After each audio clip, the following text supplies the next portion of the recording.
என்னடா அது டயட் எல்லாம் கரெக்டாக தான் ஃபாலோ பண்ணேன், ஆனால் இப்போ ஒரு 5 கிலோ ஏறின மாதிரி இருக்கு, என்ன பண்ணலாம்?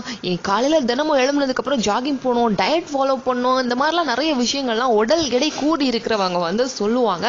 பட் இந்த மாதிரி உடல் எடை அதிகமாக இருக்கிறவங்க, கொஞ்சம் குண்டாக இருக்கிறவங்க வந்து உடல் எடையை குறைக்கிறதுக்கு வந்து டயட் பண்ண வேண்டாம், அதுக்கப்புறமா வந்து நம்ம எக்ஸசைஸ் பண்ண வேண்டாம், இதெல்லாம் தாண்டி இன்னொரு விஷயம் இருக்குது அப்படின்னு சொல்லிட்டு நிறைய ஆட்லாம் நம்ம டிவியில் பார்த்துருப்போம். பட் உண்மையாக வந்து டயட் பண்ணாமல் அதுக்கப்புறம் வந்து எக்ஸசைஸ் பண்ணாமல் நம்மளோட உடல் எடையை வந்து கம்மி பண்ணலாம் அப்படின்னு சொல்லிட்டு ஒருத்தவங்க சொல்கிறாங்க. என்ன பண்ணுறது அப்படின்னு கேட்டிங்கன்னா வந்து படம் பார்க்குறது தான், மூவி பார்க்குறது தான். சாதாரண லவ் மூவியோ இல்லை ஃபேமிலி மூவியோ இல்லை வந்துட்டு என்ன சொல்கிறது ஆக்ஷன் மூவிஸ்லாம் கிடையாது.